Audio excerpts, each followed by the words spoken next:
Assalomu alaykum aziz tomoshabinlar. Bugun siz bilan juda ham muhim, hayotingizga bevosita ta'sir qiluvchi bir mavzu haqida suhbatlashamiz.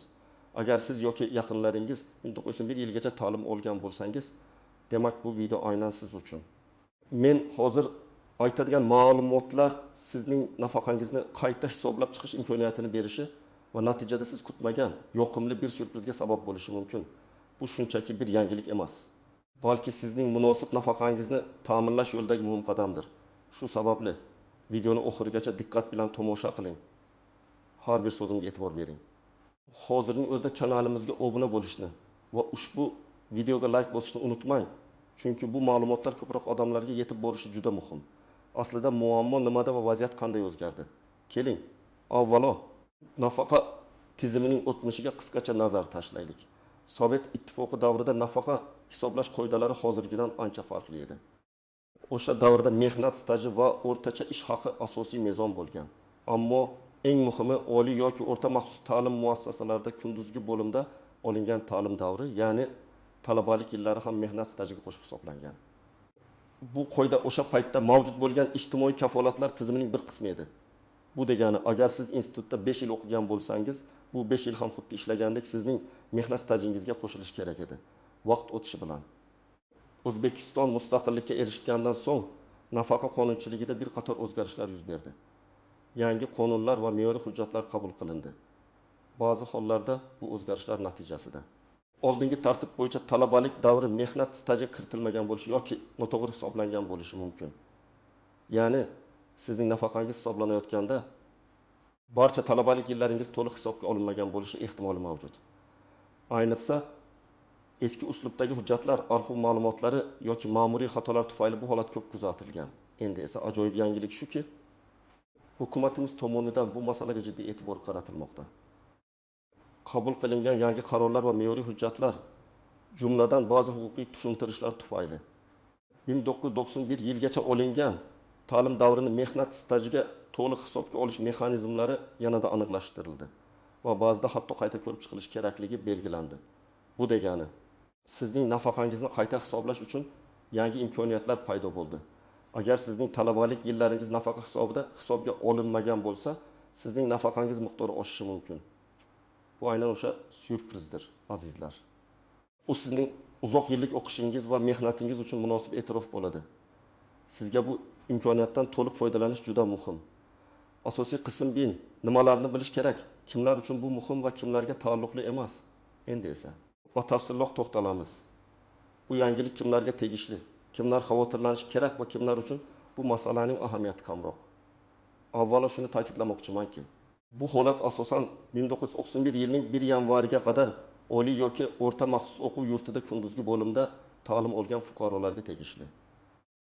Ya'ni diplomni 1991 yildan keyin olgan bo'lsangiz ham, agar sizning o'qish davringizning asosiy qismi yoki butun davri 1901 yilgacha bo'lgan bo'lsa, bu sizga ham taalluqli bo'lishi mumkin. Kimlar uchun bu ma'lumot muhim?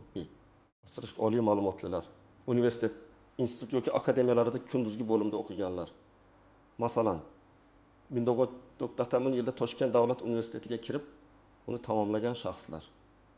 Ularning 5 yillik o'qish davri mehnat stajiga qo'shilishi kerak. Agar hozirgi nafaqasi hisoblanayotganda bu davr inobatga olinmagan bo'lsa, pensiyasi qayta hisoblanishi bilan oshadi. 2. Asterisk o'rta maxsus ma'lumotlilar. Asterisk texnikum kollej, hozirgi kasb-hunar kollejlari, o'rta maxsus bilim yurtlari yoki maktab internatlarida kunduzgi bo'limda ta'lim olganlar. Masalan, 1975 yilda biror texnikumga kirib, 1979 yilda uni bitirgan shaxs. Uning 4 yillik o'qish davri ham mehnat stajiga kiritilishi lozim. Keling, aniq misollar bilan ko'rib chiqamiz. Bir misol muhandis Ahmad aka. Ahmad aka 1900 yilda Toshkent Politexnika institutiga o'qishga kirgan va 1906 yilda uni muvaffaqiyatli tamomlab muhandislik diplomini olgan. Uning 5 yillik talabalik davri, ya'ni 1906 yillar oralig'i. Amaldagi qonunchilikka ko'ra mehnat stajiga kiritilishi kerak. Agar Ahmad akaning nafaqasi dastlab hisoblanayotganda, ushbu 5 yil uning umumiy mehnat stajidan chiqarib tashlangan bo'lsa, bu uning nafaqasini pasaytirgan. Deylik, uning staji 30 yil deb hisoblangan bo'lsa, aslida u 35 yil stajga ega bo'lgan. Bu 5 yillik farq nafaqa miqdorida sezilarli o'zgarishlarga olib kelishi mumkin. Masalan, uning nafaqasi hozirda 1.800 ming so'm bo'lsa, qayta hisob kitobdan so'ng u 200 ming so'mga yetishi mumkin. Bu har oy qo'shimcha 300 ming so'm degani. Tasavvur qiling, bu har oyda qancha yordam beradi. Astish ikki misol. O'qituvchi Gulnora opa.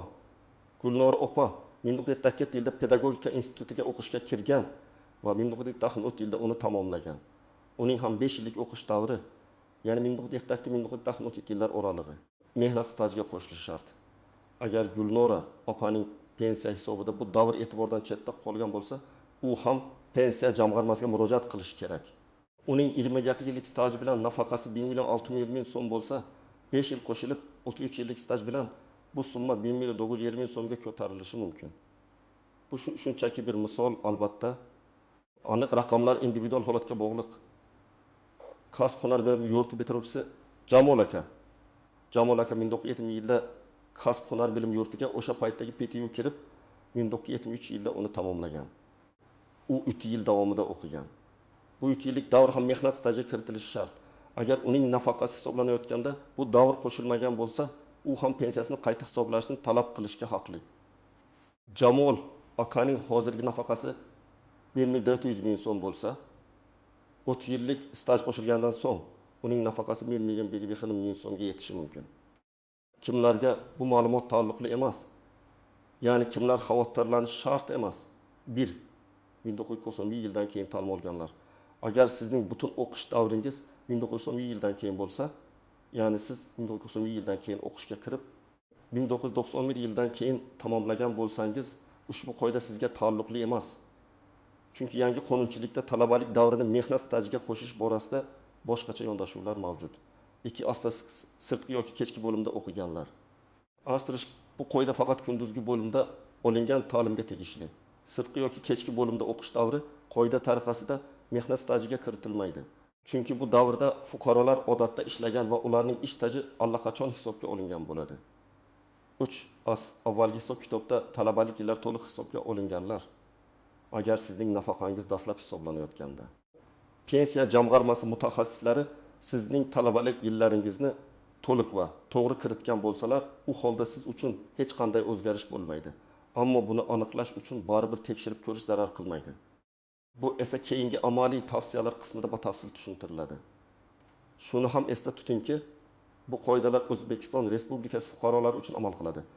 Agar siz boshqa sobiq ittifoq respublikalarida ta'lim olgan bo'lsangiz, lekin O'zbekistonda nafaqaga chiqqan bo'lsangiz, bu holat biroz murakkabroq bo'lishi mumkin. Ammo baribir pensiya jamg'armasiga murojaat qilish orqali buni aniqlab olishingiz shart. Asosiy qism 2. Qoidalardagi istisnolar. Nozik jihatlar va yashirin tuzoqlar. Bu muhim jarayonda bir qator istisno va nozik jihatlar mavjud bo'lib, ularni bilish sizning huquqlaringizni to'liq himoya qilishga yordam beradi. Ba'zida oddiy ko'ringan holatlar ham nafaqa hisobida katta o'zgarishlarga sabab bo'lishi mumkin. 1. Astish hujjatlarning mavjud emasligi yoki yo'qolishi bu eng ko'p uchraydigan muammolardan biridir. Agar sizning diplomingiz, o'qiganlik haqidagi ma'lumotnomangiz yoki arxiv hujjatlaringiz yo'qolgan bo'lsa, nima qilish kerak? Bunday holatda avvalo ta'lim olgan o'quv yurtingizning arxiviga murojaat qilishingiz kerak. Agar o'quv yurti qayta tashkil etilgan bo'lsa, uning vorisi yoki tegishli vazirlik arxiviga yozma so'rov yuborish lozim.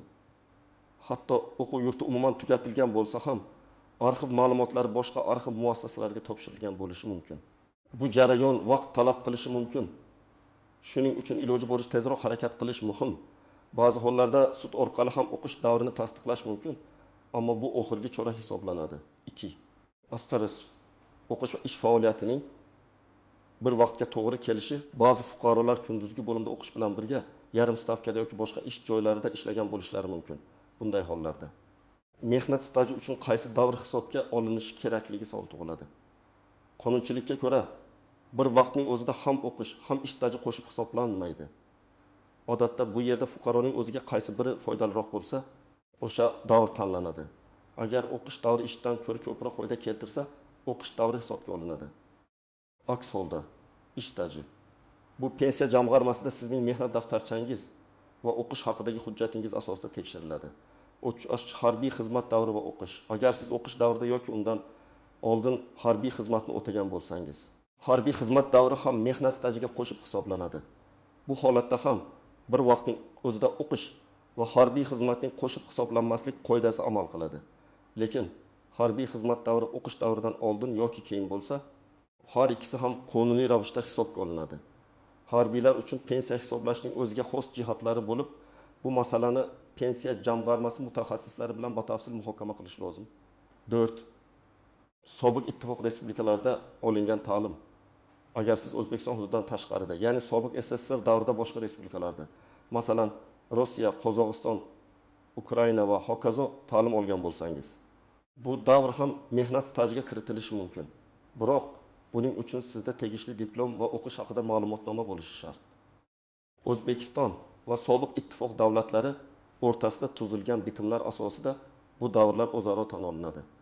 Faqat bu hujjatlarning legallashuvi va O'zbekiston qonunchiligiga muvofiqlashtirilishi talab etilishi mumkin. Bu jarayon biroz ko'proq hujjatbozlikni talab qiladi, ammo imkonsiz emas. 5. Asl nafaqa tayinlangandan so'ng aniqlangan yangi hujjatlar. Ba'zi hollarda fuqarolar nafaqaga chiqqandan so'ng unutilgan yoki topilmagan hujjatlarni, masalan, eski diplomni topib olishadi. Bunday holda ushbu hujjatlarni pensiya jamg'armasiga taqdim etish orqali nafaqani qayta hisoblashni talab qilish mumkin. Nafaqa qayta hisoblanishi aniqlangan kundan boshlab emas, balki bu davr hisobga olinmagan davrdan boshlab amalga oshiriladi. Ya'ni sizga qo'shimcha to'lovlar o'tgan davr uchun ham berilishi mumkin. Lekin buning ham o'ziga xos muddati borligini unutmaslik kerak. Odatda 12 oylik muddat.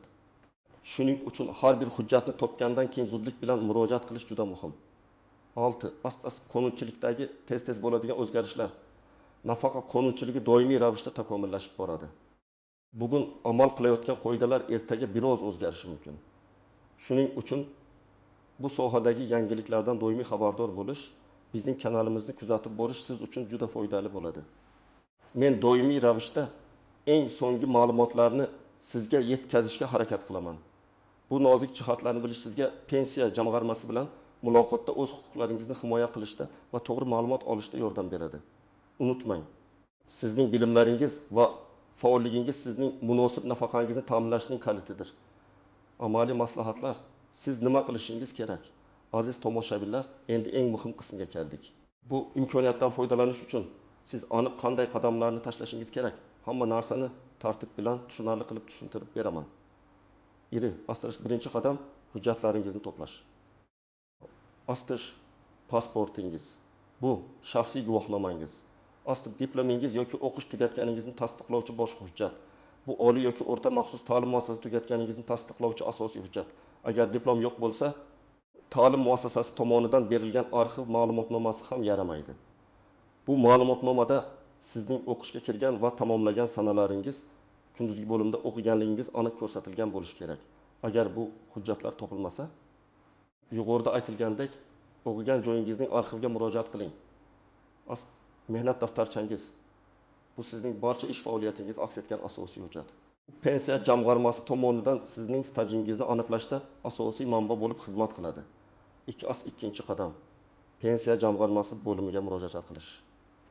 Siz yashash joyingizdagi O'zbekiston Respublikasi Moliya vazirligi huzuridagi budjetdan tashqari pensiya jamg'armasining tuman, shahar bo'limiga shaxsan borishingiz kerak. Borganingizda yuqorida sanab o'tilgan barcha hujjatlarning asl nusxalari va nusxalarni o'zingiz bilan olib borishni unutmang. Ba'zi hollarda asl nusxalarni ko'rib, nusxalarni qabul qilishlari mumkin. 3. Qadam. Arizani to'g'ri yozish. Pensiya jamg'armasi bo'limida sizga ariza blankasi beriladi. Bu arizani to'ldirayotganda aniq va tushunarli qilib 1990-yilgacha olingan kunduzgi ta'lim davrini mehnat stajimga qo'shib, nafaqamni qayta hisoblashni so'rayman mazmunidagi jumlani kiritishingiz juda muhim. Arizangizda o'qishga kirgan va tamomlagan yillaringizni aniq ko'rsating. Misol uchun, ariza matnining bir qismi quyidagicha bo'lishi mumkin. O'zbekiston Respublikasi Moliya vazirligi huzuridagi budjetdan tashqari pensiya jamg'armasi tuman shahar bo'limi boshlig'iga. Men ism, familiya, sharif, pasport seriyasi va raqam pasport ma'lumotlari. Tug'ilgan sanasida tug'ilganman. 1991 yilning 1 yanvariga qadar oliy o'rta maxsus ta'lim muassasasida, ya'ni o'g'il yurti nomida kirgan yilidan tamomlagan yiligacha kunduzgi bo'limda ta'lim olganman. Ushbu yillar soni yillik o'qish davrimni amaldagi qonunchilikka muvofiq mehnat stajimga kiritib, nafaqamni qayta hisoblab chiqishingizni so'rayman. Arizamga diplomim, starhi ma'lumotnomamning nusxasi, mehnat daftarcham va pasportim nusxalarini ilova qilaman. Arizangizni 2 nusxada tayyorlab, bir nusxasini pensiya jamg'armasi xodimiga topshiring va ikkinchi nusxasiga kiruvchi raqam va sana qo'yib, o'zingizda saqlab qoling. Bu sizning murojaatingiz tasdig'i bo'lib xizmat qiladi. 4. qadam monitoring va javob kutish. Arizangiz qabul qilingandan so'ng pensiya jamg'armasi mutaxassislari sizning ishingizni ko'rib chiqadilar. Bu jarayon ma'lum bir vaqtni olishi mumkin. Odatda 15 kundan yil oygacha. Sizga nafaqani qayta hisoblash natijalari to'g'risida yozma javob berilishi shart. Javobda nima uchun talabalik davri qo'shilgani yoki qo'shilmagani, nafaqa miqdorining o'zgarishi va boshqa tegishli ma'lumotlar aks etishi kerak. Agar pensiya jamg'armasining javobidan qoniqmasangiz yoki nafaqa qayta hisoblanmasa, siz yuqori turuvchi organlarga, masalan, pensiya jamg'armasi viloyat bo'limiga, Moliya vazirligiga yoki sudga murojaat qilish huquqiga egasiz. Asta muhim eslatmalar, asta shoshiling. Bu imkoniyat cheksiz davom etmasligi mumkin. Qonunchilik o'zgaruvchan bo'lganligi sababli imkoniyat bor ekan, undan foydalanib qolish kerak. Malakali mutaxassis bilan maslahatlashing. Agar sizda bir noaniliklar yoki murakkab holatlar bo'lsa, pensiya jamg'armasi mutaxassislari bilan maslahatlashishdan tortinmang. Ular sizga to'liq ma'lumot berishga majburdirlar. Asli hujjatlarning to'liqligi, sizning hujjatingiz qanchalik to'liq va to'g'ri bo'lsa, jarayon shunchalik tez va muammosiz kechadi. Bu oddiy qadamlar sizning nafaqangizni sezilarli darajada oshirishi va umrboqiy mehnatingiz uchun munosib mukofot bo'lishi mumkin. Harakat qiling, azizlar. Xulosa va yakuniy chaqiriq, aziz tomoshabinlar, bugun biz juda muhim bir masalani muhokama qildik. Xulosa qilib aytganda, agar siz 1991 yilgacha oliy yoki o'rta maxsus o'quv yurtida kunduzgi bo'limda ta'lim olgan bo'lsangiz, sizning nafaqangizni qayta hisoblash imkoniyati mavjud. Bu sizning uzoq yillik o'qish va mehnatingiz uchun munosib e'tirof bo'lishi va nafaqa miqdoringizni oshirishi mumkin. Shunchaki oldingi nafaqa hisobida o'qish davri to'liq inobatga olinmagan bo'lishi ehtimoli bor. Hech qanday murakkabliklardan qo'rqmang. Hujjatlaringizni to'plang, pensiya jamg'armasiga murojaat qiling va o'z huquqlaringizni talab qiling. Siz bunga haqlisiz. Umid qilamanki, ushbu video siz uchun foydali bo'ldi. Agar sizning holatingiz aynan shu video orqali tushunarsiz joylarga oydinlik kiritgan bo'lsa yoki pensiyangizni oshirishga yordam bersa, o'z fikr-mulohazalaringizni, tajribalaringizni izohlarda yozib qoldiring. Bu boshqa tomoshabinlar uchun ham juda foydali bo'ladi. Videoga like bosing va albatta kanalimizga obuna bo'ling. Chunki biz sizga nafaqat pensiya, balki ijtimoiy himoya, huquqiy maslahatlar va boshqa muhim masalalar bo'yicha eng dolzarb va foydali ma'lumotlarni yetkazib berishda davom etamiz. E'tiboringiz uchun rahmat. Keyingi videolarda ko'rishguncha xayr.